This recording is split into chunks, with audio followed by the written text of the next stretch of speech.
basic knowledge of common business terms. Okay, then directly jumping onto my slides. I will not touch the content part because the sequence has changed a bit because I was working on the slides.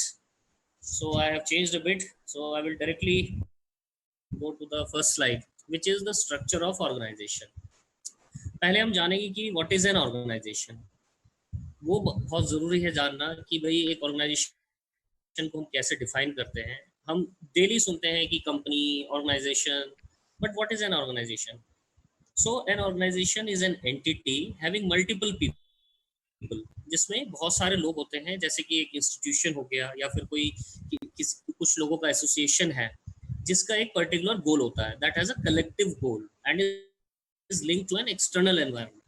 अब आप ये समझो इसमें कि एक organization जो है it can not survive alone, so it has to have some goal with a link to the external environment. अब मैं कोई अगर सपोज आप एक प्रोडक्ट के बारे में बात करें, सपोज एक लैपटॉप में मैन्युफैक्चर कर रहा हूँ, अगर suppose SPC starts manufacturing a laptop और वो लैपटॉप बना करके मैं घर पे ही बैठा हूँ, तो it does not help me. तो I need to have an external environment where I can sell that product. Okay, so I need to have customers.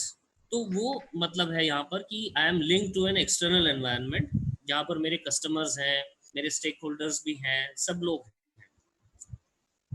तो an organization is an entity having multiple people such as an institution or an association that has a collective goal and is linked to an external environment. Now I talk about the departments. एक अगर organisation है तो it cannot work on a single line. Basically single line का मतलब कि उसके अंदर एक ही आदमी है या एक ही कोई डिपार्टमेंट है. It has to have various departments जिसकी अलग अलग रिस्पॉन्सिबिलिटीज़ होंगी, जो अपने उस रोल को अच्छे तरह से निभाएगा, जिससे कि वो जो गोल हमने सेट किया था उसको हम अचीव कर पाएंगे for that particular organisation.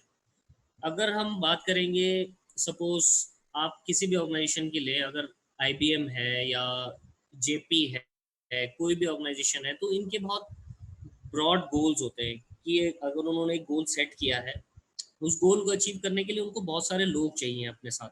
When these people join together, they make an organization and these people are divided into different departments. अभी मैंने एक यहाँ पर एक फ्लो डायग्राम लगाने की कोशिश की. I was trying to find out on internet which is on your screen. तो कोई एक सिंप्लीफाइड मॉडल में ढूंढने की कोशिश कर रहा था, बट इससे सिंपल मुझे कुछ मिला नहीं. हाउएवर इसमें क्या है बेसिकली कि एक बोर्ड ऑफ डायरेक्टर्स है, उनके नीचे मैनेजिंग डायरेक्टर डिफाइन किया गया है, और एक एमडी के नीचे डिफरेंट ग्रुप्स हो सकते हैं कि प्रोजेक्ट डिज़ाइन है जो कि प्रोजेक्ट की डिज़ाइनिंग फेज को देखेगा. प्रोग्राम इम्प्लीमेंटेशन है, who will take care of the implementation part of the project.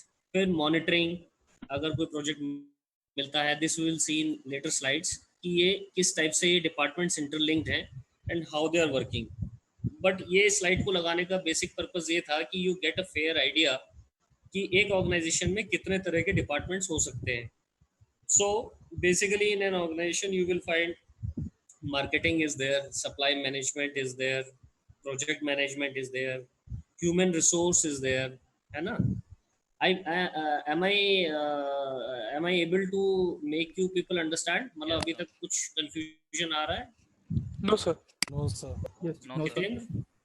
Sachin No sir. और No sir. ठीक है, ओके. हाँ, अभी तक बड़ा सिंपल है क्योंकि इसमें ऐसा कुछ मेरे को कॉम्प्लिकेटेड दिख नहीं रहा है. तो there are various departments in an organization जिनके अलग अलग रोल्स होते हैं. तो we move forward and I would like to introduce you with some basic terms. Say customer, मैंने पहला टर्म रखा कस्टमर. एक बेसिक डेफिनेशंस को हम समझेंगे जो कि हम डे इन डे आउट, बहुत छोटी छोटी डेफिनेशंस हैं बट कई बार हम लोग कंफ्यूज हो जाते हैं. कस्टमर और purchaser both are same things. अभी कस्टमर कौन है मेरे लिए? A customer is the recipient of good और सर्विस, प्रोडक्ट और an idea obtained from a seller. किसी भी कस्टमर को कैसे आइडेंटिफाई करोगे? जो रिसिपिएंट है, जो उस सर्विस को ले रहा है या गुड्स को ले रहा है, that is our customer in basic terms. Contractor कौन होगा? Second term contractor who contracts to furnish the supplies, यानी कि जिसका कमिटमेंट है टू कंप्लीट दो supplies and to perform that particular work in a certain price और rate. ठीक है, ऑब्वियसली उसका कुछ उसमें उसका इंटरेस्ट होना चाहिए, that is basically the price और द रेट, जो पैसा उसको मिलेगा वो काम करने के लिए, and he is doing from for somebody else, he is a contractor और we can say supplier. Now एक टर्म हम डेली सुनते हैं, enquiry, tender. Enquiry is also very simple thing. Enquiry क्या होता है कि basically a document inviting quotations. अभी आपने देखा होगा कई बार न्यूज़पेपर पढ़ते हैं सब लोग। पहले ये बताओ भैया, न्यूज़पेपर किस किसने पढ़ना शुरू किया इंग्लिश? पढ़ते हैं सर, पढ़ते हैं सर। Yes, sir. पढ़ रहे हो? Yes sir, yes sir, Yes, sir. Are we following the commitment or not? Yes sir, even I am listening tech Sir, talk following. Also sir. Very good, very Tech talks good, भी चालू।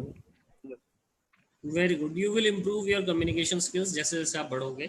Okay, Okay, तो sir. इसमें क्या होता है कि newspapers वगैरह में आप देखते हैं कि भाई टेंडर इनविटेशन, इंग्लिश न्यूज़पेपर में आप देखेंगे कि टेंडर इनवाइटेड फॉर ऐसे करके लिखा हुआ रहता है। तो basically they are inviting the offers और कोटेशन, कि उसको हम बोलते हैं इंक्वायरी, जिसके थ्रू आप कोई अपनी रिक्वेस्ट डालते हैं and you invite people to submit their price offer. वो क्यों चाहिए मेरे को? So that I can compare. अगर मेरे पास 4 प्राइस ऑफर आते हैं, जनरली देखो एक ऑर्गेनाइजेशन में क्या होता है, अभी कोई भी एक डिपार्टमेंट है, उसको कुछ ऑर्डर करना है, सपोज प्रोजेक्ट मैनेजमेंट डिपार्टमेंट है, उसको अपने लिए एक प्रिंटर खरीदना है। नाउ मैं कैसे खरीदूँ? तो मैं एक इंक्वायरी फ्लोट करता हूँ, क्योंकि मेरे को बेस्ट प्राइस पे प्रिंटर चाहिए। तो मेरे पास ऑफर्स आएंगे, मेरे पास सारे सप्लायर से ऑफर आएंगे, 3 ऑफर आए, 4 ऑफर आए, वो बिजनेस पॉलिसी के हिसाब से आप डिसाइड कर सकते हो कि मैं 3 ऑफर पे डिसीजन ले लूंगा या 4 ऑफर पे। तो उसको हम प्रपोजल बोलते हैं। जो ऑफर्स आते हैं हमारे पास, ऑफर या प्रपोजल या कोटेशंस, उसके बेसिस पे आप कंपैरिजन बनाते हो, सिलेक्शन करते हो अपने मॉडल का, and then you finalise the order. Okay, तो I have covered this enquiry and quotation, offer, proposal और ऑर्डर की बात मैंने की। तो ऑर्डर से पहले आता है एक एलओए या एलओआई। जनरली हम डेली रूटीन में या छोटे कामों में इसको यूज नहीं करते हैं, but LOA is letter of award, we call it letter of award. वो क्या होता है, या लेटर ऑफ इंटेंट भी बोलते हैं एलओआई। ये एक सक्सेसफुल बिडर, जो हमने, बिडर कौन होता है? Bidder is somebody who has submitted his offer. जब उसने ऑफर सबमिट किया है और वो सपोज उसका प्राइस सबसे कम है, तो हम उसको बोलते हैं L1। L1 यानी लोएस्ट वन, और जो हाईएस्ट होता है उसको हम बोलते हैं H1, that is the highest one. Okay, तो हाईएस्ट वन को कभी ऑर्डर नहीं मिलना है, लोएस्ट वन को मिलना है। तो जब मैंने एक प्रिंटर को खरीदना चाहा, तो मेरे पास जिसका प्राइस सबसे कम आया, सपोज जितेंद्र का प्राइस मेरे पास सबसे कम आया, तो I will send him one letter of award if I want to, because अगर हो सकता है मेरे परचेज ऑर्डर रिलीज करने में थोड़ा सा टाइम लग जाए, तो I want to give him this intimation कि ये ऑर्डर जितेंद्र को ही मिलेगा और ये ऑर्डर हमने फ्रीज कर लिया है। So this can be done through letter of award और letter of intent, which is a written confirmation of an award of a contract by a customer to a successful bidder. So Jitendra is now a successful bidder who has given me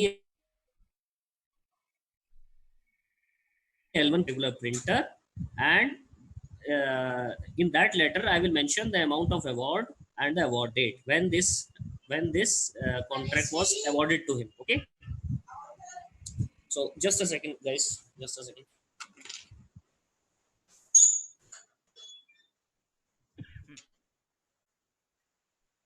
Yeah,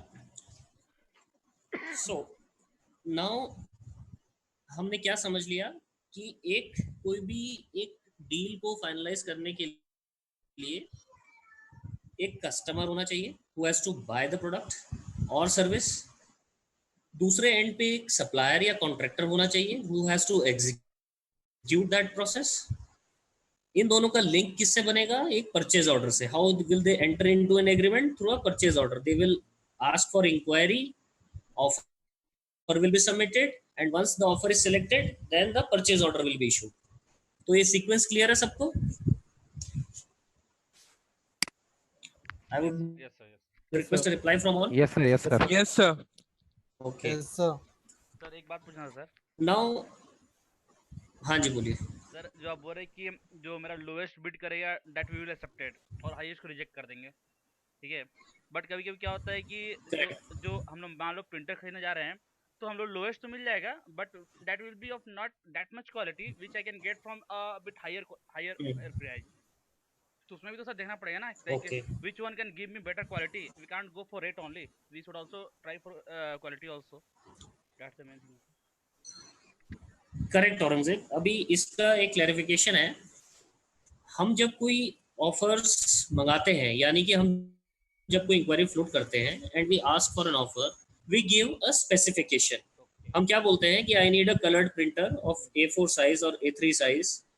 then you will specify कि उसका कितना DPI होना चाहिए, क्या rate of printing होना चाहिए, क्या उसकी क्वालिटी होनी चाहिए, क्या उसमें ऑटोमेटिक डॉक्यूमेंट फीडर होगा या नहीं होगा, या उसमें डबल साइड प्रिंटिंग की फैसिलिटी होगी या नहीं. So you define a technical specification for that particular printer. Right. आप एक टेक्निकल स्पेसिफिकेशन करते हो. और आपने अच्छा क्वेश्चन पूछा. एक्चुअली होता क्या है कि कमर्शियली क्लोज करने से पहले, कमर्शियल मतलब कि जो पैसे का मुद्दा है उसको डिस्कस करने से पहले V fridge the technical part. Technical part में क्या है कि आप उसकी टेक्निकल स्पेसिफिकेशंस हर एक ऑफर में ये देखते हो कि सबने आपको सेम ही चीज ऑफर की है जो आपको चाहिए थी. When everybody is on the same platform, then you can say that everybody is giving me the same thing which I am demanding, Right. and then you can go for the price part. Right. तो उसमें फिर you select कि जितना lowest है और आप negotiate भी कर सकते हो. Then you give the purchase order to the lowest one. Right, sir. तब आपका वो lowest one will be giving you the technically compatible product and in your desired price. Okay, negotiated price. Yes, thank you, sir. Okay. Then I have written one term here, invoice. ये सभी लोग जानते हैं. In very simple terms, it is bill. जो आप काम करते हो उसका bill raise करना बहुत ज़रूरी है. Otherwise, you will not get the money. Okay. So invoice is an important thing which you will daily encounter when you are working. And freight.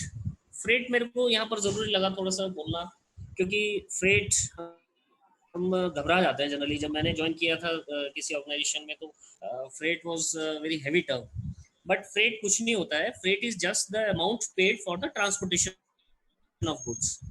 जो आप पैसा किसी की गुड्स की ट्रांसपोर्टेशन के लिए दे रहे हो, that is the freight. Okay. अभी जैसे आप कुछ अमेजोन वगैरह से भी ऑर्डर करते हैं तो उसमें भी यू विल सी कि आपका उसमें डिलीवरी चार्जेस वो जोड़ देता है. तो that is basically the freight, जो वो डिलीवर करने के लिए किसी भी प्रोडक्ट को आपका जो कॉस्ट ऐड हो जाता है, which you are paying for the transportation of goods. Okay. So we move ahead. अब थोड़ा सा टेक्निकल हो जाते हैं दोस्तों. थोड़ा सा टेक्निकल होते हैं because these are all basic terms. मुझे लगता है कि customer, purchaser, contractor, inquiry, these are all very very basic terms. बहुत ही बेसिक टर्म्स हैं जो आपको वैसे भी पता होनी चाहिए. लॉजिकली भी अगर आप लगाएंगे माइंड तो you can derive the definition. Now we enter into a slightly technical topic, that what is an agreement. हम कहते हैं कि भाई एग्रीमेंट बना लो, एग्रीमेंट बना लो एवरीवेयर. अभी रेंट एग्रीमेंट बना लो, ठीक है. कार का सेल एग्रीमेंट बना लिया, सब कुछ clear. But what is an agreement? So agreement क्या होता है ना, agreement is a form of cross reference between parties. मतलब जो हमारा क्रॉस रेफरेंस कैसे हो गया कि मैंने एंड दुर्गेश ने कोई एक म्यूचुअल एग्रीमेंट किया, म्यूचुअल डिस्कशन से कुछ एग्रीमेंट किया, वेदर रिटन ओरल, ये हम दोनों के ऊपर है, वेदर वी फुलफिल इट और not, but it is an agreement. आज मैंने दुर्गेश को बोला कि भाई आज हम डिनर पे मिलते हैं. Durgesh said okay, we will meet on dinner. So it is a kind of agreement. ऐसा नहीं है कि इसमें कुछ सेल परचेज ही जरूरी है या ऐसा ही कुछ होना जरूरी है जिसमें कि कमर्शियल टर्म्स हो या ऐसा कुछ हो. But it can be a written, oral, and lies upon the owner of the parties for its fulfillment, rather being in any way enforceable. Enforceable का मतलब यहाँ पर है कि by law, मतलब आप ऐसा नहीं है कि अभी दुर्गेश जो है मेरे से बोला कि सर आज डिनर पे आ जाना, और I told him that okay I will come, and then I do not go, और दुर्गेश ने मेरे ऊपर केस कर दिया कि ये तो मैंने एग्रीमेंट किया था, ये आए नहीं। So that is not possible when it is an agreement, क्योंकि एग्रीमेंट और कॉन्ट्रैक्ट में डिफरेंस होता है। That what I want to explain you कि what is an agreement. An agreement is a form of cross reference between parties. हमारा दोनों के बीच का जो एग्रीमेंट है, जो डिस्कशन है, जो ऑफर एंड एक्सेप्टेंस है, वो एक एग्रीमेंट है। मैंने ऑफर किया या सचिन ने मेरे को ऑफर किया कि आज मिलते हैं, I said okay, that is an acceptance, and that is may not be written, may be written, may not be oral, may be oral, ठीक है, वो किसी भी टाइप से हो सकता है। अब कॉन्ट्रैक्ट पे आते हैं। What is a contract? हम बहुत बार सुनते हैं ये कॉन्ट्रैक्ट में नहीं है, ये कॉन्ट्रैक्ट में है, कॉन्ट्रैक्ट में ऐसा था। What does that mean? What is a contract? ये बड़ी tricky term है, and there is a very thin line between an agreement and a contract, but both are different. ये समझना बहुत ज़रूरी है कि एग्रीमेंट और कॉन्ट्रैक्ट एक चीज़ नहीं होती है, दोनों डिफरेंट टर्मिनोलॉजीज हैं of business. Okay, the basic difference is कि contract is enforceable by law. मतलब जो मैंने अभी पीछे एग्रीमेंट के बारे में बताया, उसमें मैंने ये बताया कि आप कोई एक म्यूचुअल एग्रीमेंट कर लेते हो, बट वो एनफोर्सेबल नहीं है लॉ के लिए। तो जब वो लॉ में एनफोर्सेबल हो जाए, then it becomes a contract. Okay, am I able to explain? Yes, sir. Yes sir, yes sir. Yes, sir. Yes, sir. No Yes. problem. Yes, sir. कुछ टिपिकल हो रहा हो लैंग्वेज, तो I can make it more simpler. I switch to English to Hindi कि आपको No, sir. समझ में आ जाए, नो सर, है ना? इट्स सिंपलर इससे ओनली। भी कुछ No, sir. All right. Okay, okay, okay. Thank you, thank you. So I will just read out once what is written on your screen. An agreement between two or more persons, which is intended to be enforceable at laws and is constituted by the acceptance by one party of an offer made to him by the other party. थोड़ा गोल गोल लिखते हैं law में, थोड़ा सा ये होता है कि लॉ लॉ का लैंग्वेज जो है it is very complicated, but need not to bother about it. आप लोगों को इतना इसमें डेप्थ में जाने का जरूरत नहीं है, खाली इतना समझ लो कि कॉन्ट्रैक्ट जो है that is enforceable by law. You can challenge someone in court when it is a contract, when something is abided by, या फिर आप बंधे हुए हो कॉन्ट्रैक्ट से, तो you can challenge him in court also, ठीक है, क्योंकि वहां पर लॉ पिक्चर में आ जाता है। ओके, चलिए अभी आते हैं हमारी नेक्स्ट स्लाइड पे, which is interesting one I would say, जिसमें कि मैंने दिखाने की कोशिश की है आप लोगों को process flow. Process flow in an organisation. ये can you please mute your microphones? Hello hello, yes sir, yes ये जिसके यहाँ से भी आवाज आ रही है यस सर, आ रही है। प्लीज अपना माइक्रोफोन म्यूट कर लेंगे? Thank you. Okay, I come back to my slide. Now I go to the process flow. देखो एक ऑर्गेनाइजेशन में ये कुछ चीज़ें हम पहले भी डिस्कस कर चुके हैं, जो मैंने अभी पिछले कुछ स्लाइड्स में बताया। Once again I will let you know. देखो किसी भी बिजनेस को करने के लिए आप ये समझ लीजिए कि आपके पास इंक्वायरी आया। First step, as a first step you are getting the inquiry. In first box if you see, there is the first step defined, that inquiry received. Then internal divisions, internal marketing department जो होता है एक organisation में, they start preparing for the submission. तो उसको हम बोलते हैं bid preparation. वो अपना bid को prepare करने के लिए they will start with the preparation of the bids. Then while preparing these bids and before the submission of the bid मतलब जो हमारी इंक्वायरी है, वो सॉरी ऑफर है, उसको आप सबमिट करने से पहले आपके कुछ क्लैरिफिकेशंस हैं, तो you are seeking those clarifications. आप पूछ रहे हैं वो सारे क्लैरिफिकेशंस फ्रॉम द कस्टमर, तो that is pre bid clarification. So inquiry आ गया आपके पास में, आपने बिड बनाना, उसके लिए प्रपोजल बनाना स्टार्ट किया। Then you had some doubts, तो उसका आपने क्लैरिफिकेशन लिया, प्री बिड क्लैरिफिकेशन। फिर जब वो क्लैरिफिकेशन कर लिया, then you prepared your bid या ऑफर, आप वो बिड सबमिट कर देते हो।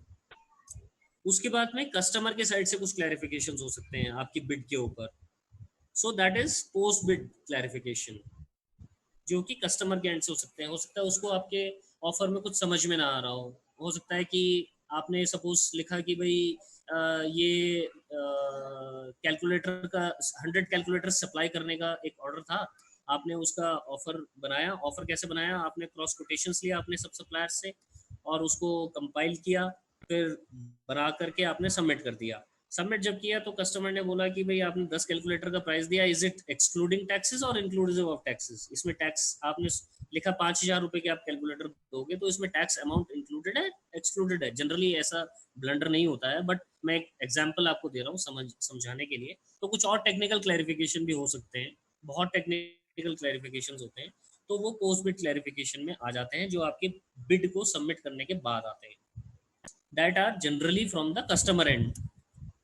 ओके, देन आप जब बिड सबमिट हो गया और सबमिट जब सभी कॉन्ट्रैक्टर्स ने कर दिया, देन अगेन वही इवैल्यूएशन प्रोसेस चालू होता है, कंपैरिजन होता है। देन आप L1 आते हो। आपके L1 आने के बाद में एक LOA आपको मिल जाता है। LOA is what? Lowest price, that is Letter of Letter award. of award. Correct correct, Letter of award. बहुत बढ़िया। लेटर ऑफ अवार्ड, आपको लेटर ऑफ अवार्ड मिल जाता है that customer is ready to work with you, or he is inviting to work with you for that particular job. Okay, उसके कुछ दिन बाद आपका कॉन्ट्रैक्ट साइन हो जाता है, which is the legal document. Which is the legal document? Contract क्या है? लीगल डॉक्यूमेंट है जिसमें सारी टर्म्स एंड कंडीशंस डिफाइंड होती हैं, जिसको कि आप उसमें कोई भी अनफुलफिलमेंट का केस होता है, कोई भी ब्रीच ऑफ कॉन्ट्रैक्ट एक टॉपिक है, वी विल डिस्कस। कॉन्ट्रैक्ट आपका साइन हो जाता है, ठीक है, कॉन्ट्रैक्ट साइन होता है और इसमें सारी टर्म्स एंड कंडीशंस डिफाइन होती हैं। It is a legal document. Then आप क्या करते हैं? Now you need to execute that order. Okay, अभी एक एग्जांपल ले लेते हैं हम। एग्जांपल पकड़ लेते हैं, सपोज एक बिल्डिंग का ही एग्जांपल हम पढ़ रहे थे पीछे अपने इसमें शेड्यूलिंग के सेशंस में। So suppose I get an order, a contract signed with a customer, say Reliance, for making a small house, a building. तो हम स्टेप 1 में कंप्लीट कर लिया, हमने कॉन्ट्रैक्ट साइन हो गया। Now we are into second step, that nomination of execution team. अब suppose SPC को ये कॉन्ट्रैक्ट मिल गया रिलायंस इंफ्रा से कि आपको मेरे लिए एक हाउस बनाना है। Now what SPC will do? They will nominate their execution team. कौन करेगा इस प्रोजेक्ट को? क्योंकि व्हाई इट इज रिक्वायर्ड? क्योंकि जो स्टेप 1 था वो कौन डील कर रहा था? आपका marketing department. This was being dealt bye marketing department. ये जितना प्रोसेस आपने स्टेप 1 में 1 to 7 सब हेड्स में देखा, enquiry received, bid preparation, bid related LOA received और कॉन्ट्रैक्ट साइनिंग, ये पूरा आपका मार्केटिंग डिपार्टमेंट जो होता है किसी भी ऑर्गेनाइजेशन में, ये उसके रोल्स एंड रेस्पॉन्सिबिलिटीज में आता है। After that, once the order is received, then आप एक एग्जीक्यूशन टीम नॉमिनेट करते हैं। So SPC will now nominate an execution team and the project, I will call it a project of construction of building, will be handed over to the execution team. Execution team कौन है? जो अब इस project को execute करेगी। तो ये एक ट्रांजिशन फेज है। This is a transition phase of switching या handover of the project from marketing to execution team, correct? Then we come to step 3 which is now execution. अब आप एग्जीक्यूट करेंगे। एग्जीक्यूट करने के लिए जनरली होता क्या है कि यू फॉर्म अ टीम, जो कि हमने नॉमिनेट किया पीछे। उसमें आप उस प्रोजेक्ट में depends on the size of the project कि आपको किस कैपेसिटी की टीम चाहिए। सपोज अब आपको एक सिविल का आपको काम मिला है, तो एक ऐसा प्रोजेक्ट मैनेजर जिसको सिविल का नॉलेज हो, he will be leading the project, तो एक प्रोजेक्ट मैनेजर हो गया। उसके नीचे आपको इंजीनियरिंग टीम चाहिए। इंजीनियरिंग क्या करेगा? They will release the design of that particular building, ठीक है। फिर आएगा मैन्युफैक्चरिंग एंड प्रोक्योरमेंट। अब मैन्युफैक्चरिंग में ऐसा है कि भाई अगर आपके पास में कोई मैन्युफैक्चरिंग यूनिट है, कुछ ऐसा बना रहे हो आप, या उस बिल्डिंग में ऐसा कुछ लगना है जो आप अपनी वर्क्स में या अपनी फैक्ट्री में मैन्युफैक्चर कर सकते हैं, तो आप वहां से उसको बनाएंगे। अदरवाइज आप प्रोक्योर करेंगे. What is procurement? You are buying it from outside, bought out item बोलते हैं हम इनको. You are procuring it from the market. ठीक है. फिर जब आपने वो सारा सामान खरीद लिया, then you have to transport it to site. That will be done by the logistic department. जो आपकी ऑर्गेनाइजेशन में लॉजिस्टिक डिपार्टमेंट होता है, they take care of all such transportations from your sub supplier place to the site or from your factory place to the site where these items are required. ठीक है. that is the logistics. अभी जैसे गति है या फिर आप बोलते हो TCI Express, they are all what? They are logistic providers. DTDC है, they provide the logistic support to you. आप कोई भी कोरियर भेज देते हो कहीं से भी, कहने के लिए वो कोरियर है, but what they are doing, they are providing us the logistic support. ठीक है. Transportation to from one point to another. Now when everything is reaches site, then you are into erection and installation phase. अब erection and installation कौन करेगा? आपकी erection team करेगी. जो suppose आपने वहां पर अपनी सिविल की टीम मोबिलाइज कर दी है. Now you want to make the foundations of that particular building. तो आपकी वहां पर जेसीबी वगैरह सब कुछ वहां पर आपकी सिविल की टीम पहुंची है, आपका साइट मैनेजर पहुंच गया. That your team is mobilise. Now you start that process. तो ये आपका इरेक्शन एंड इंस्टॉलेशन में आ जाता है कि all that erection part will begin. जब आपका इरेक्शन खत्म हो जाता है, then we do the testing and commissioning. अब अगर आप सिविल की बात करेंगे तो उसमें क्या होता है कि हमारे कुछ स्ट्रेंथ्स के टेस्ट होते हैं, बेसिकली लोड के टेस्ट होते हैं. और अगर हम इलेक्ट्रिकल आइटम्स की बात करेंगे, जैसे कि उसमें कोई पैनल लगना है, तो उस पैनल्स की टेस्टिंग्स होती हैं. There are agencies who do this testing work also. तो टेस्टिंग एंड कमीशनिंग में हम जो हमने बना करके दिया है कस्टमर को, that is to be tested and to be commissioned fit for purpose to be used by the customer. ठीक है. किसी भी कॉन्ट्रैक्ट की बेसिक रिक्वायरमेंट क्या होती है कि whatever you are delivering must be as per the requirement of customer and must be fit for purpose, otherwise उसका कोई मतलब नहीं है. That's why testing and commissioning is very much necessary to ascertain कि जो आपने supply किया, erect किया, कमीशन किया, whether it is working fine or not. Okay. अब मैं ये बोलता हूँ कि आपने बिल्डिंग खड़ी की, लेकिन अब नाउ वो ठीक भी बन गई, सब कुछ हो गया, पेंटिंग वगैरह सब करा दिया, but now there is some error. मैं बोलता हूँ देयर इज सम एरर. एक जगह से प्लास्टर उतर गया. Now you want to hand over the building. आपने बोला कि भाई मैं ये तो सारा काम हो गया, but I want to hand over to client, बट वो होगा नहीं. क्लाइंट बोलेगा ये प्लास्टर उखड़ा हुआ है यहाँ से, I will not take it over. तो that is a punch point. That is a punch point from the customer. वो पंच पॉइंट की एक लिस्ट आपको मिल जाती है when you try to hand over कि ये पंच पॉइंट्स हैं, आप इसको अटेंड करेंगे, उसके बाद ही ये आपका जो प्रोजेक्ट है that will be handed over to the client, यानी कि एंड कस्टमर.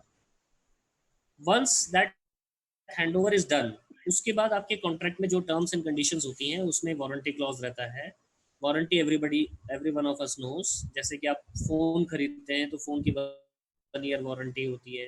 कोई भी आइटम आप खरीदते हो, वॉशिंग मशीन खरीद लिया, फ्रिज खरीद लिया, everybody gives you warranty. Generally it is for 12 months, but it depends on the requirement of the customer and our mutual agreement. जो हमने mutual agreement किया उसके बेसिस पे वारंटी आप डिफाइन करते हो, and then the warranty period begins. Okay. Am I clear up to now? Yes, sir. Yes, sir. Yes, sir. Yes, sir. अभी ज्ञान के सागर में बह तो नहीं गए ना? नहीं सर, जैसा कि बोला था पहले, नहीं सर, कंट्रोल. ज्यादा ज्ञान नहीं हो रहा ना? No, it is no. Simple. I believe I am keeping it very simple. Yes sir. Yes, sir. Simple. Ah, sir. Easy to understand, sir. No problem. Sir अच्छे से समझ आ रहा है सर. Okay. Now, औरंगजेब का वॉइस ब्रेक हो रहा है थोड़ा सा. Okay, we continue. अभी जब आप वारंटी इश्यूज हैंडल कर लेते हैं, then you close the project. Generally क्या होता है कि जैसे आई टेक एन एग्जांपल कि भाई वो आपने जो बिल्डिंग कंस्ट्रक्ट किया था उस कॉन्ट्रैक्ट में ये था कि भाई 12 मंथ्स तक आपको वारंटी देना है. कोई भी इश्यू इसमें आता है, कोई विंडो खराब हो गया, इसके पाइपलाइन में कोई इशू है, कोई भी इशू है, that is covered under your warranty.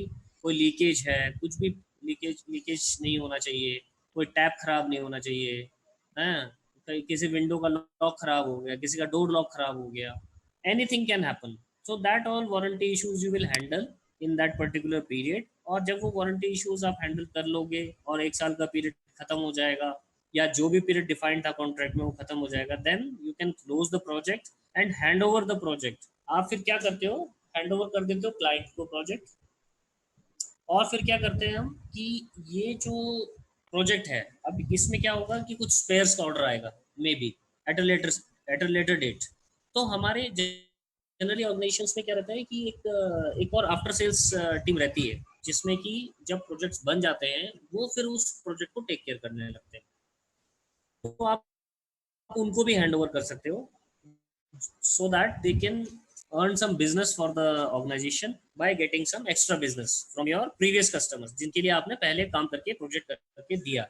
Okay, so this is the entire life cycle. I would say एक लाइफ साइकिल है एक छोटे से प्रोजेक्ट का, कि आपके पास में इंक्वायरी आया, आपने ऑफर सबमिट किया, आपने वो कॉन्ट्रैक्ट विन किया. कॉन्ट्रैक्ट विन करने के बाद आपने टीम नॉमिनेट किया, उस प्रोजेक्ट को अच्छे से एग्जीक्यूट किया. एग्जीक्यूट के बाद आपने उसका पंच पॉइंट भी अटेंड किया, कस्टमर को सेटिस्फाई किया, हैंड ओवर किया, वारंटी भी डील किया, and after that you close the project completely. Okay, in the books also. Books का मतलब कि अकाउंट्स में भी आप क्लोज करेंगे प्रोजेक्ट को, और फिजिकली साइट पर भी क्लोज करेंगे प्रोजेक्ट को, यानी आप डिमोबिलाइज कर सकते हैं साइट से. Okay, okay sir. ओके, सबने अपने कैमरे बंद कर लिए और माइक्रोफोन भी, कि कोई चला जाए तो पता भी ना चले.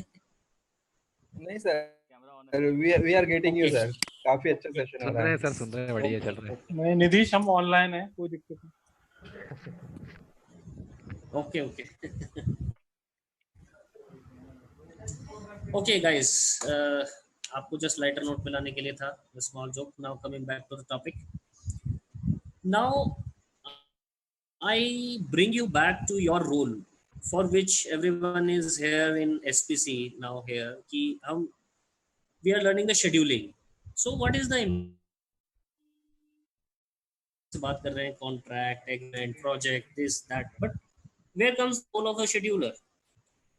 How is he into the picture in an organization?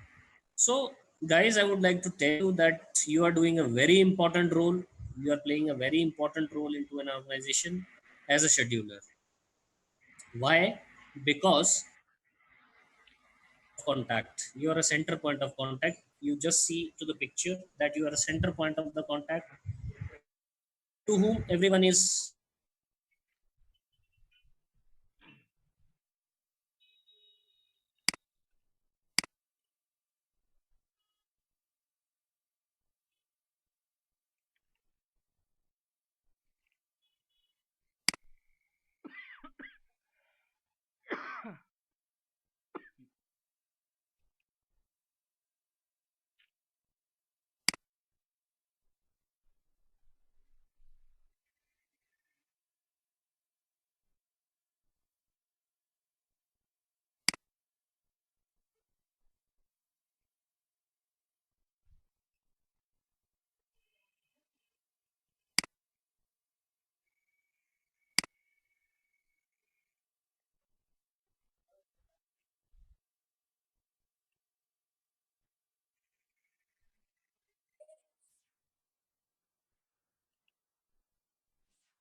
Hello yes sir, hello yes sir, yes Hello, sir, sir. हाँ हेलो सर. हाँ hello, can you hear me? Yes sir. Yes, yes sir. Sir. Yes Yes, sir, we can hear you. Okay, sorry I got disconnected. I'm sharing my screen again.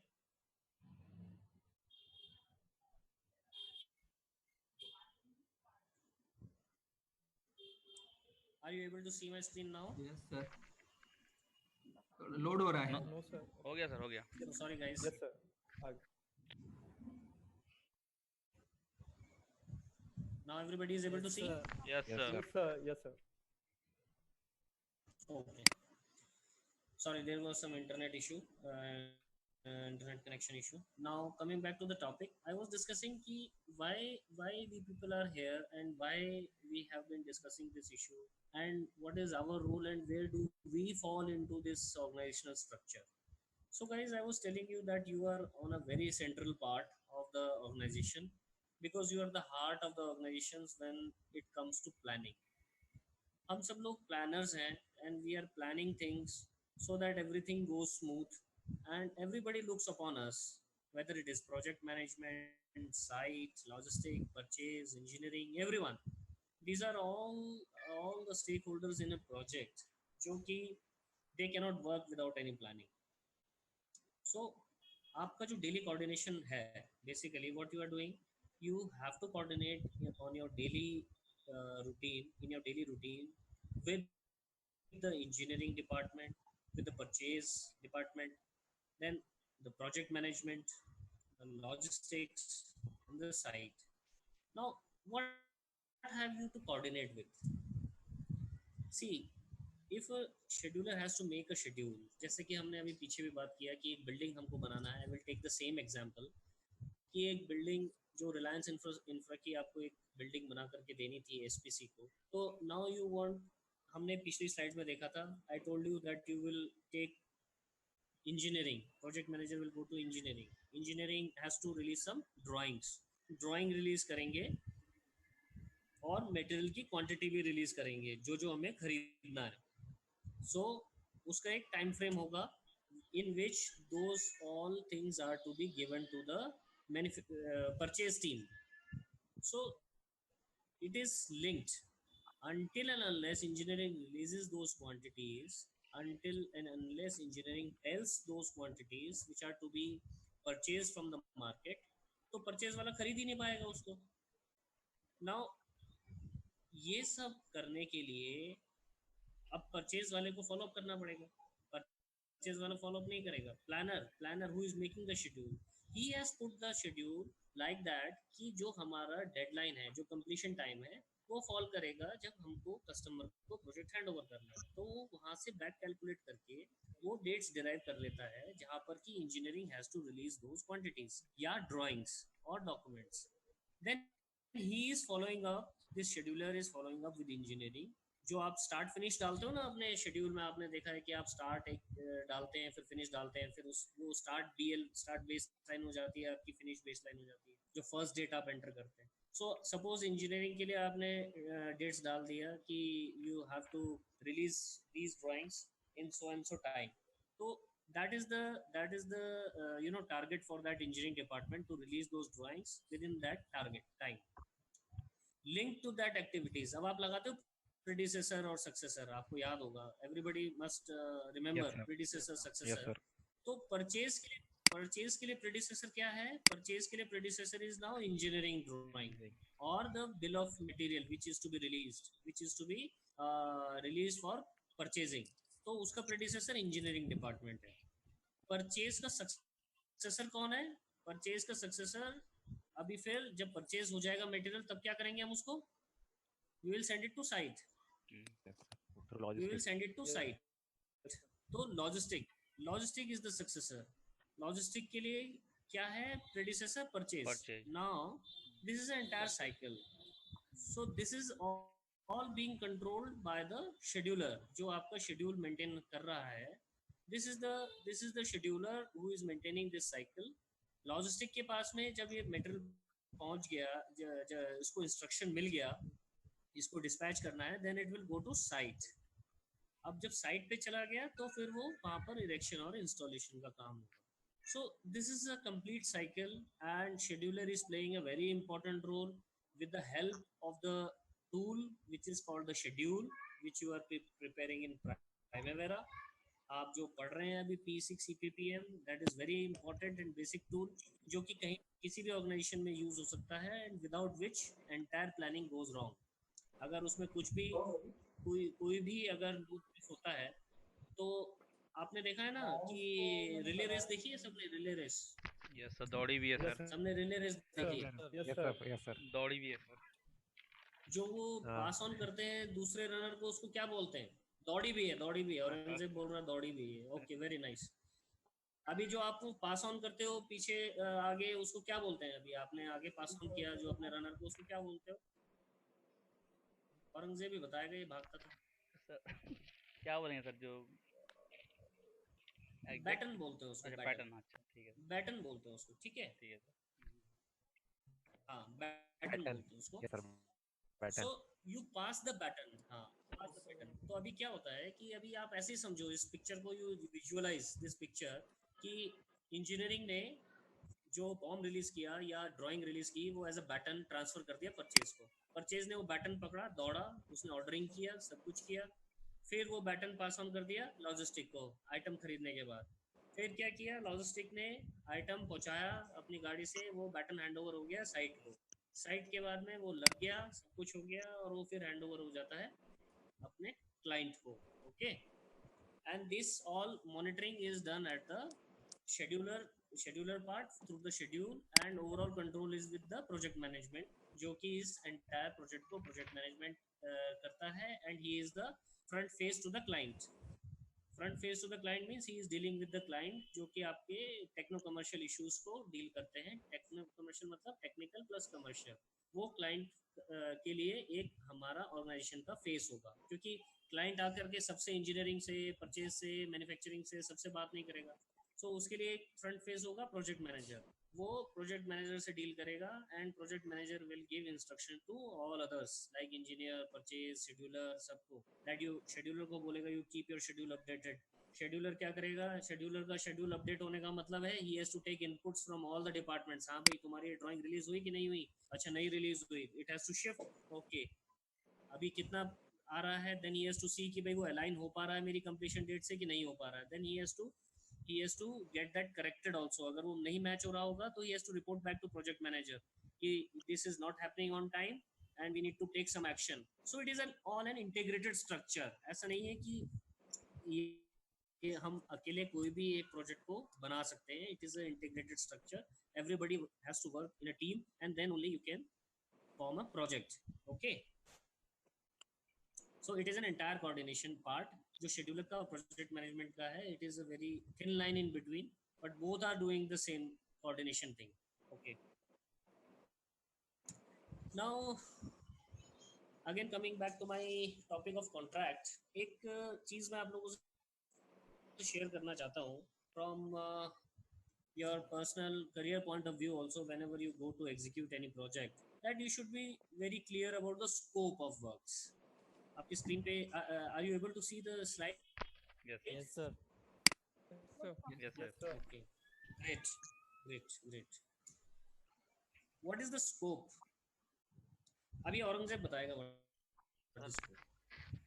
Sir scope मतलब कि एक जो मेरा work है उसका total कितना क्या है, मतलब टोटल स्कोप क्या है, मतलब कितना एरिया मेरा कवर करता है. That will be the scope of our, what is the scope of our work. उसकी स्कोप बोलेंगे sir basically. Okay. The total, जैसे कि एक जैसे है कि शेड्यूल बोलते हैं. Okay. A schedule primary purpose is to manage the amount of work is take to complete the work, और स्कोप ऑफ वर्क. तो उसी से स्कोप सर बोलेंगे. Okay, quite close. अभी देखो, बहुत सिंपल टर्म्स में समझेंगे स्कोप को कि scope, if I use a very simple language, कि मुझे करना क्या है, what I have to do, what is my scope, मुझे करना क्या है. आपने मुझे कॉन्ट्रैक्ट दिया है, बट मुझे करना क्या है.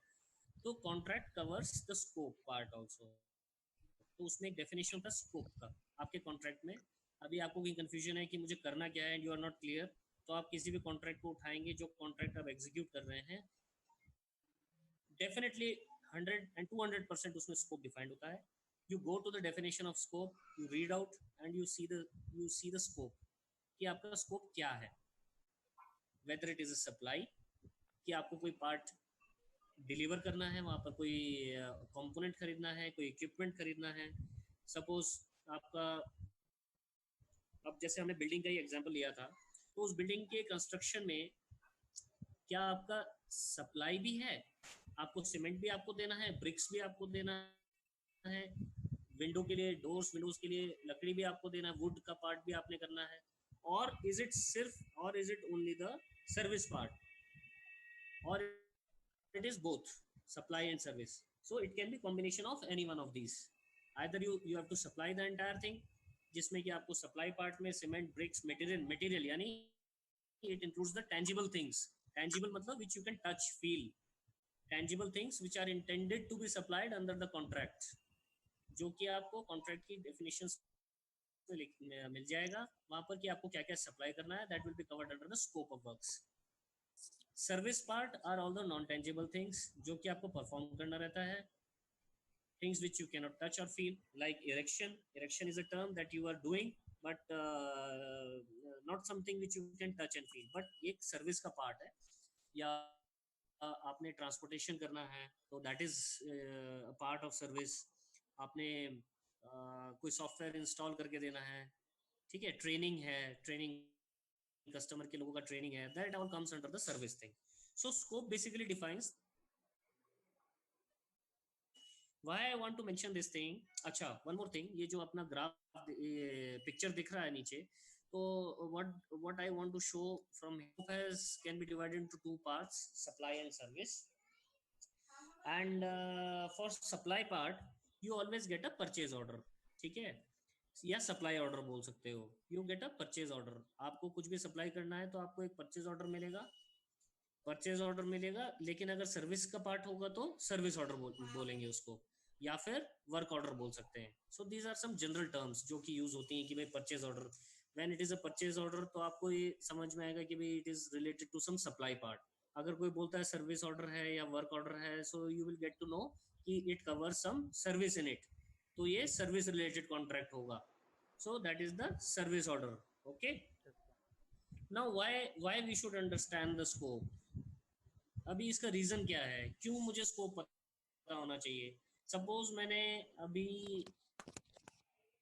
किसी साइट पर भेज दिया and I ask him to install Primavera, and I just ask him that your contract covers the scope of installation of Primavera. Okay, now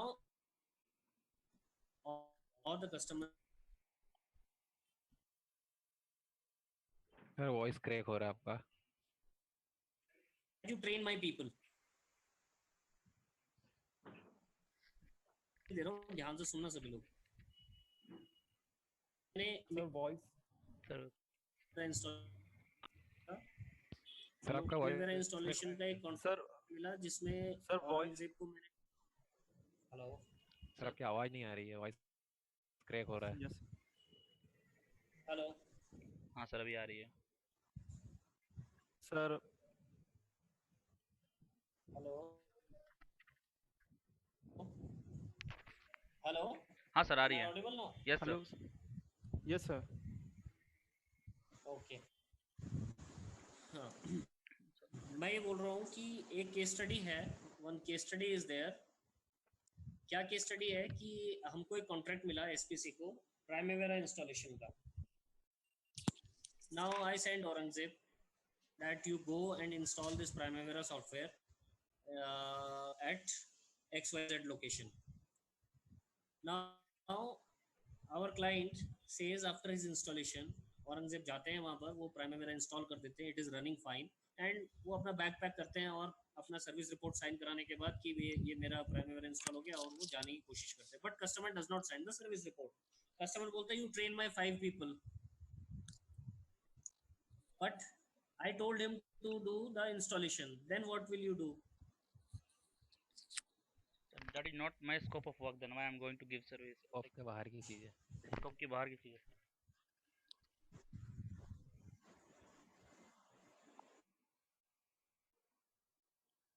correct. अभी क्या होगा कि it is exclusion that is and variation, मतलब ये change in scope है. This is not my scope, this is a change in scope. अभी क्या होगा कि यू हैड सम स्कोप, आपने जिसके लिए कॉन्ट्रैक्ट, आपकी कंपनी ने जो एक कॉन्ट्रैक्ट साइन किया वो एक पर्टिकुलर पर्पज से किया, उसका एक पर्टिकुलर पर्पज था जिसमें कि उसका स्कोप डिफाइंड था. स्कोप कितना था कि आपको you have to just install the Primavera into that at a customer location and nothing else. लेकिन कस्टमर बोलता है कि यू ट्रेन माई 5 पीपल, जिसमें कि आपका एक कंसिडरेबल एफर्ट लगेगा, आपका टाइम लगेगा. अगर मैं ये बोलूँ कि प्राइमेवेरा इंस्टॉल करना है और उसको ट्रेन भी करना है तो इट विल टेक टाइम ना. मतलब आप उनके 5 लोगों को ट्रेन करेंगे तो you will spend some considerable time there. So it was not considered in my scope. So it is a change in scope. The activities which are marked defined as exclusion in the contract are not to be performed, and the activities which are not to be performed by mutual agreement, these are covered under variation or change in scope. जो कि आप आपके scope में defined नहीं है, they are out of your scope and this is covered under variation. Variation एक clause होता है कॉन्ट्रैक्ट में जिसमें कि इस तरह के टॉपिक सारे डिस्कस होते हैं. And you can claim from customer some additional money. तो हमारा काम क्या होगा, the person who is representing the organisation, what he has to do, because he will not be in a capacity to negotiate or talk with the customer. What he has to do, he has to immediately report to the management. He has to immediately report back to his management at the head office in the event of occurrence of such case. Okay, Yes, sir. am I clear? Yes, sir. Yes sir. Yes, sir. Yes, sir. Okay. So यहाँ पर मैंने कुछ एक topics रखे थे but I don't think these are much relevant. अभी हाँ, ये एक टॉपिक था विच वी डिस्कस्ड अर्लियर, ये मैंने राइट अप किया था, स्लाइड थोड़ा बाद में आया. इसमें all agreements are not contracts, ये ऑलरेडी डिस्कस कर चुके हैं. I give the same example also कि A invites B to dinner, B accepts this invitation but does not attend this dinner. A cannot sue मतलब कि वो case नहीं कर सकता उसके ऊपर. A cannot sue B for the damages because this is a social agreement and it is not a legal obligation, so it is not a contract. तो कहने का मतलब ये है कि all agreements are not contracts but all contracts are agreements. ये एक line आपको कभी भी बिजनेस लॉ में पढ़ने के लिए मिलेगा. कभी अगर आप फ्यूचर में कुछ एक प्रोफेशनल कोर्स करने जाते हैं तो you will find this line that all agreements are not contracts but all contracts are agreements. So ये उसके लिए एक मैंने स्लाइड यहाँ पर प्रिपेयर किया था which we have already discussed. Then there are some basic terms, very basic terms. completion में जो completion time होता है आपके प्रोजेक्ट का, that is also part of contract. Liquidated damage is the penalty. Liquidated damage जो होता है वो penalty होता है, जो कि आप कंप्लीटेड टाइम शेड्यूल में, अगर टाइम फ्रेम में अगर उस प्रोजेक्ट को कंप्लीट नहीं करते हैं तो जो पेनल्टीज आपके ऊपर पड़ेंगी, these are called as liquidated damages, जो कि जनरली इन परसेंटेज होती हैं. ठीक है. टेक्निकल स्पेसिफिकेशन औरंगजेब ने क्वेश्चन पूछा था स्टार्टिंग में ही, काफ़ी क्लियर कर दिया हमने. टेक्निकल स्पेसिफिकेशंस में क्या होता है कि we define what type of material we want to buy or our customer wants to buy from us or what kind of services are expected from us. Okay. और obligations of contractor and obligations of customer, इसमें देखो क्या होता है कि जैसे contractor होता है उसकी ऑब्लिगेशन में तो जो स्कोप ऑफ सप्लाई या सर्विस है that is his obligation obviously. पर जो ऑब्लिगेशन ऑफ कस्टमर है, सपोज आप प्राइमेवेरा इंस्टॉल करने जा रहे हो, I ask Durgesh to go and install Primavera and in contract it is mentioned that obligation of customer is to provide one computer of so and so specification. एक computer आपको देना पड़ेगा जिसका ये स्पेसिफिकेशन होगा. So all such of topics are covered under the obligations of the customer. Contract के अंदर एक क्लॉज होता है ऑब्लिगेशन ऑफ कस्टमर, उसके अंदर ये सारी चीजें कवर हो जाती हैं, जहाँ पर आपको मिलेगा कि कस्टमर ने क्या देना है आपको, क्या नहीं देना है. सपोज आपको मैं पुणे भेज देता हूँ, ये जो प्राइमरी इंस्टॉलेशन होना था ये पुणे में होना था। नाउ अब आप जाकर के वहाँ पर होटल में रहने लगते हो। अब आपने कॉन्ट्रैक्ट पढ़ा ही नहीं और आपको किसी ने बताया भी नहीं, बट वहाँ पर पहले से ही ऑब्लिगेशंस ऑफ कस्टमर में डिफाइंड था कि अकोमोडेशन कस्टमर को देना था। समझ रहे हैं? तो this these kind of topics are covered under this clause obligations of customer, कि वो आपको क्या चीज़ प्रोवाइड कराएगा, what all things he will facilitate you. आप सपोज आपको मैं बोलता हूँ कि आप इधर चले जाओ, कश्मीर चले जाओ। यहाँ पर कश्मीर में जाकर के एक प्राइमरी इंस्टॉलेशन का काम है, बट वहाँ पर क्या है, सिक्योरिटी थ्रेट भी है। तो सिक्योरिटी थ्रेट के लिए कस्टमर का ऑब्लिगेशंस में सपोज कॉन्ट्रैक्ट में लिखा हुआ he will provide you security, तो यू कैन क्लेम कि मेरे को सिक्योरिटी चाहिए, आपके कॉन्ट्रैक्ट में ऐसा लिखा हुआ है that customer has to provide the security. तो you can tell very simply that I am not being provided the security, I do not go to the job. तो ये ऑब्लिगेशंस होता है, ये ऑब्लिगेशंस में कवर हो जाता है। ओके, अच्छा चलो आगे बढ़ते हैं। ये कुछ ब्रीफ में मैं बता देता हूँ, ज़्यादा डिटेल में जाने का ज़रूरत नहीं है। फोर्स मेजर आपने कई बार सुना होगा, एक्ट ऑफ गॉड, जो कि अर्थक्वेक, वोल्केनो इरप्शन, ये सब होता है, ये एक्ट ऑफ गॉड में कवर होता है फोर्स मेजर। इसके चलते जो भी डिलेज होते हैं that generally in contract are not attributable to any of the parties. Not attributable to any of the parties का मतलब ये है कि आप किसी भी पार्टी को रिस्पॉन्सिबल हेल्ड नहीं करोगे, और जो भी डैमेज, जिस भी पार्टी को डैमेज होता है, सपोज कॉन्ट्रैक्टर को डैमेज होता है, क्या डैमेज होगा उसको, उसका प्रोजेक्ट डिले हो जाएगा, उसका एग्जीक्यूशन डिले हो जाएगा। या अगर रोड ब्लॉक हो गई, रोड में अर्थक्वेक की वजह से लैंडस्लाइड हो गया, रोड ब्लॉक है और मेरा मटेरियल साइट पे नहीं पहुंच पा रहा, तो it is a force majeure. So you can tell customer कि it is a force majeure condition, और ये this is not due to my fault. तो ये कुछ फोर्स मेजर कंडीशंस होती हैं। Defect liability is again some very typical term, ये आप लोगों को इतना रेलेवेंस नहीं है इसका, we will not discuss this one, defect liability. But generally इसमें होता क्या है कि कोई भी अगर डिफेक्ट आता है जो आपने काम करके दिया है, वो इस डिफेक्ट लायबिलिटी पीरियड के अंदर में आप अटेंड करते हो, basically that is the defect liability period. So guys, this was all from my side. I think I am on time. It is already 9:30. I tried to complete my topics on time, and now over to Ravi for concluding the session. Anyone of you have any questions can mail me or can ask me here itself. बाद में आता है तो बाद में भी पूछ सकते हैं, and if I am unclear on any of the topics, you can ask any of the questions. Guys, any issues, any queries, anything which No, you would sir. like to ask? No, sir. No, sir. Okay. Sachin, any practical scenario which you have faced in your earlier organization, something like, would you like to ask any question? Such a question right now. Anything? I guess, sir, this is one of the wonderful session I ever read.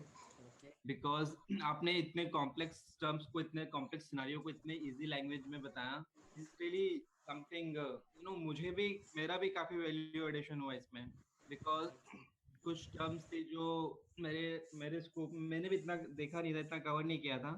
So I think it's very value addition session for us, even for all of us. Even I guess Sachin has also got something new from this session. And it is a practically construction projects में जो हमारे चीजें होती है, या एक typical project में जो चीजें होती है, ऑलमोस्ट सर ने सब कुछ कवर कर लिया है। And the way Nidhi sir explain the role of scheduler in organisation, जो अभी तक आप लोग कर रहे थे P6 में टूल में कर रहे थे, तो सर ने उस चीज को कोरिलेट करके पूरा एक्सप्लेन किया कि आप प्रीडिसेसर सक्सेसर क्यों लगाते हो, कैसे लगाते हो, उसका इम्पैक्ट क्या होता है, इन टर्म्स ऑफ प्रोजेक्ट क्या होता है, in terms of entire site पे क्या होता है, इंटर डिपार्टमेंट रिलेशनशिप्स क्या होती है। I think this very good learning from, Yes, you know, एक टूल अलग चीज होती है कि आप टूल पे बस करे जा रहे हो, but why you are doing the thing. I guess now you have cleared yes, that sir. Thing Yes, कि sir. प्रीडिसेसर सक्सेसर का लॉजिक क्या होता है practically. So I think, sir, it's a wonderful session, and I guess everybody will get a lot of value addition in their experience. especially जो Aurangzeb and Durgesh, Jitendra, these are starting in their career. Yes, So जो चीज आपको 2-3 साल में समझ में आती आएगी, तो सेशन से आपको एक ब्रीफ Yes, हो गया yes, कि sir. एग्जैक्टली चीजें होती क्या है. Yes, sir. And trust me guys, it depend upon project to project. आप जिस तरीके के प्रोजेक्ट होते हो आपको उस तरीके से लर्निंग होती है. तो निधि सर को जितने जितने प्रोजेक्ट्स का एक्सपीरियंस है, जितने साइट्स का एक्सपीरियंस है, बेस्ड ऑन दैट उन्होंने एक्सप्लेन किया है. एंड आपको अलग अलग प्रोजेक्ट में जाके अलग अलग चीजें सीखने को मिलती है, अलग अलग प्रोजेक्ट में अलग अलग टर्म्स सुनने को मिलती है.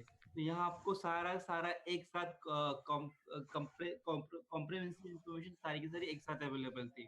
आई guess it's a wonderful session.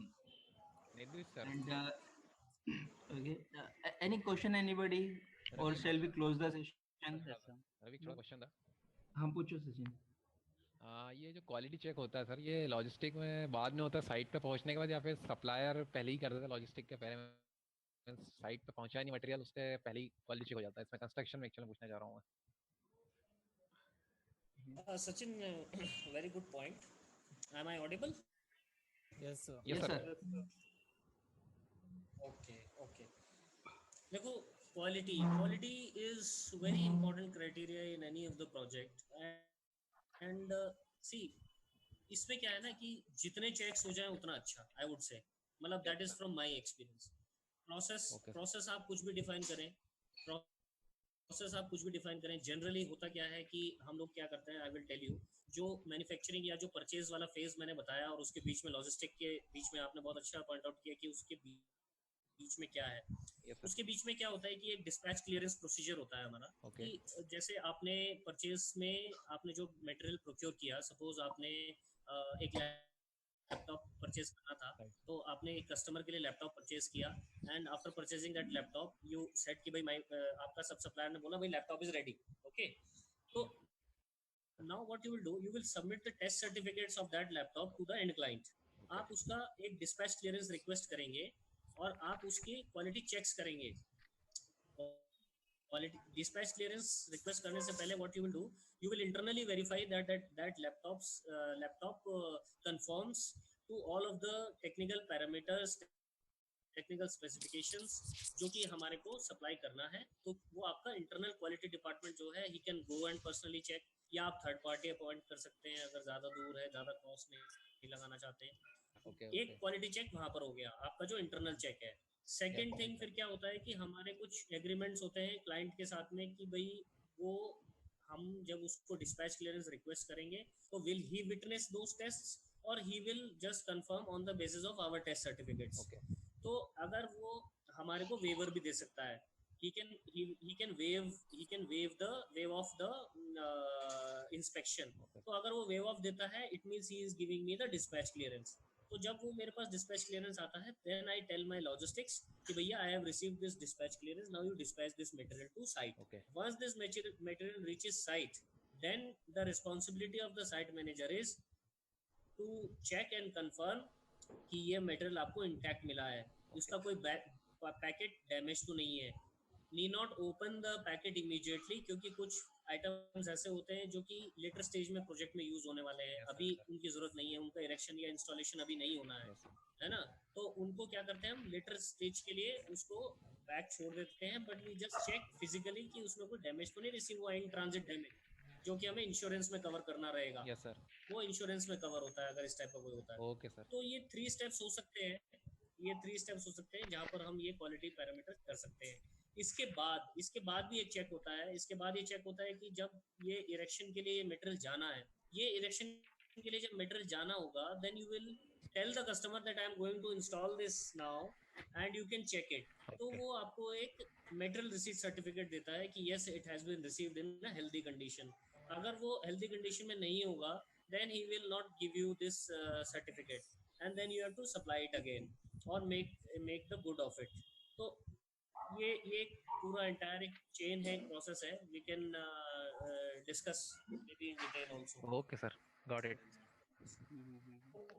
Okay sir. Hello Sachin. Yes sir. Sachin.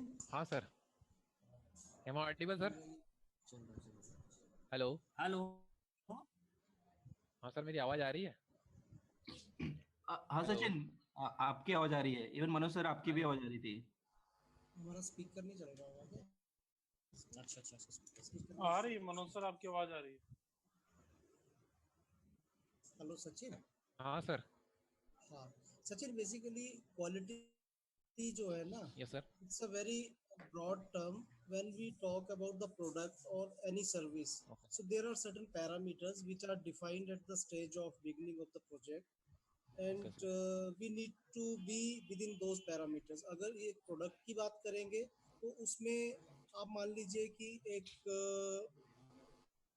Iron bar है, आयरन बार के मैकेनिकल स्ट्रेंथ आएंगे, केमिकल स्ट्रेंथ आएंगे। Right sir. सो कोई कोई भी प्रोक्योरमेंट करने वाला आदमी पहले क्वालिटी पैरामीटर सेट करेगा कि मुझे एफटी मटेरियल में चाहिए या मतलब उसका फेरस होना चाहिए, कार्बन कंटेंट क्या होना चाहिए, राइट सर। क्योंकि आपको अल्टीमेटली प्रोडक्ट क्या चाहिए वो आपको पहले डिफाइन करना पड़ेगा। तो उसके लिए क्या है कि एक आईटीपी बन जाता है पहले से, ठीक है। अच्छा सर। उसमें क्या है कि इंस्पेक्शन एंड टेस्ट प्लान पहले डिफाइन होगा कॉन्ट्रैक्टिंग स्टेज पे, चाहे वो एक छोटा आइटम आप परचेज करो चाहे बड़ा। Okay sir. उसमें सॉफ्टवेयर ले लो, इवन आपका सॉफ्टवेयर के भी जो प्रोजेक्ट्स रहते हैं उसमें भी पैरामीटर्स डिफाइंड होते हैं कि वो कैसे परफॉर्म करना यस सर। चाहिए, और आपको यस सर। एंड स्टेज में उसको उस पैरामीटर्स को मीट करके डिलीवर करना पड़ेगा, otherwise that will not be qualifying your quality parameters and it can be rejected at any time. Similarly, during implementation of your product, you will have certain parameters which you need to demonstrate at the time of final handover. Okay. In terms of quality of manpower, now if we talk कि हमें एक 3 years experience का आदमी चाहिए and he should have such qualifications, so those are the quality parameters of that person. Okay, sir. So it can be part of services, it can be part of products. So जब भी हमारा project planning phase में होता है, at the initiation phase, सो आपको quality parameters set करने होते हैं, and any deviation will be considered as NCR, non-conformity to that quality parameter, Okay, sir. if it is not qualified. Okay. And there will be certain measures to bring it back on the track. अगर आपका मान लीजिए कि time से deviation आ गया, that is also an NCR. अगर मैं बात करता हूँ एक प्रोजेक्ट की, तो क्वालिटी पैरामीटर में टाइम भी काउंट होगा कि आपने इसको इस टाइम में करना था which you deviated, and now to bring it back you have to crash your project schedule and you have to add some resources, so those additional costs will come in case of NCR. Similarly for the product also, अगर आपका वो iron bar उस quality parameter पे नहीं बनता है, either it will be rejected और there will be some counter measures कि आपको एक की जगह में 2 डालने Yes, पड़ sir. सकते हैं स्ट्रेंथ गेन करने Yes, के। sir. So it's a very essential term and very bigger broader term. So quality की जब भी हम बात करते हैं, our mind should immediately reflect the picture of importance of that particular product or service and what Okay. could be the implication if we are not meeting that. So Okay. quality parameters are very very important whenever you Yes, are sir. contracting or whenever you are procuring anything for your home or for your company or for your, so Right, you sir. should consider all these parameters in very meticulous manner. Okay, sir. Okay, right now I think Nitish can continue. So thank you, Manoj sir, for the detailed description of the quality. As I told that if anybody wants, we can have a session at length on this topic also. We have great experts with us, quality also. So Ravi, now thank you very much for your appreciation and patience of everybody. And Ravi, I request you now to say the final words and conclude the session. Okay? I think, sir, in terms of project management, I guess we have a great pool of experience of yours, Manoj sir and Dharman sir. So I think in future maybe we may have another session which may have some bit deeper knowledge of project management. We may have something like that in future, but not right now. Maybe after 20 days, we may have another session regarding this project management that may contain some more deeper topics, like that kind of thing. We may plan such a thing in which we can share some PMP guidelines, DOD guidelines, this kind of thing. हम कर सकते हैं sir ऐसा एक और, sure sure because his starting थोड़ा सा मुझे लगा कि जिस तरीके से मनोज सर का एक्सपीरियंस है, and all of three you are PMP certified, तो आपके पास जितना नॉलेज है अगर थोड़ा सा हमारी टीम के साथ शेयर होगा तो that will be much beneficial in long term. Definitely. We have no issues, and definitely we are happy to share. We are happy to make everybody learn. और अच्छा लगेगा, हमें भी इस तरह का मौका मिलेगा, तो we will plan. You plan for us, we will deliver the sessions. No issues. Fine, sir. That would be much better for us, sir. Okay. Thank you. Okay, so any guys, any query, any final words, or shall we close the session? Okay, so I think we can close the session for today. Okay, good night everyone. Okay, thank you. Good night, sir. Thank you, sir. Good night, everyone. Bye. I'm closing the session. Okay, Ravi. Okay, bye. good night. Good night. Good night, sir. Bye. Good night, sir.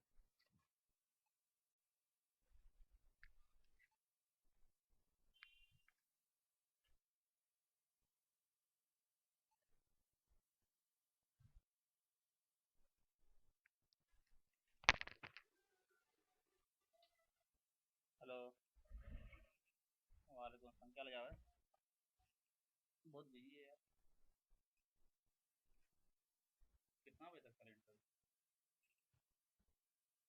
अच्छा, हो गया इंशाल्लाह, माशाल्लाह, अल्हम्दुलिल्लाह। अच्छा अच्छा तो हम्म, हम्म,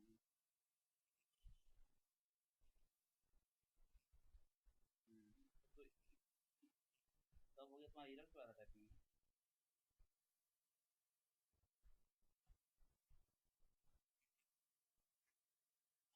हम्म,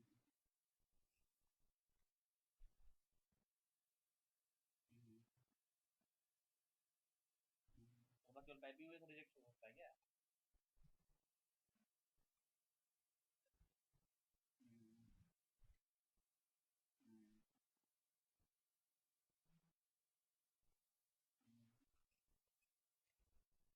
हम्म, तो क्या क्या राउंड हुआ, कौन कौन सा राउंड हुआ, कितना राउंड हुआ? हम्म,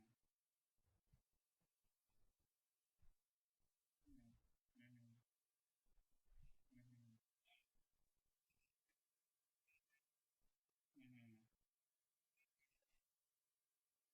हम्म, हम्म, बढ़िया है। हम्म, हम्म, हम्म,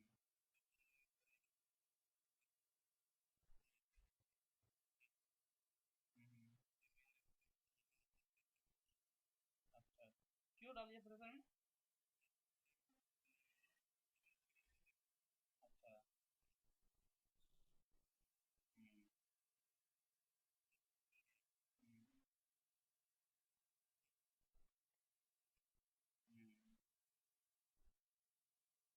हम्म, हम्म, देखा कितना इम्पोर्टेंट होता है सब कुछ। हम्म, वो बोले थे हम, ठीक है चलो कोई बात नहीं।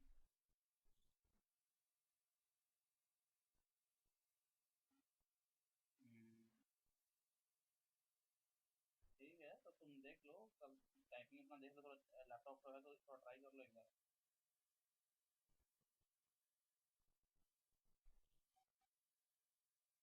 अरे तो पहले वहाँ चले जाना ना, तुम देख के वहाँ पे चले जाना जहाँ तुमको जाना था। ज्यादा तो थोड़ी लगेगा। कहाँ पे है? कितना दूर है नोएडा? अरे तो क्या दिक्कत है, तुम वहाँ पे जाओ।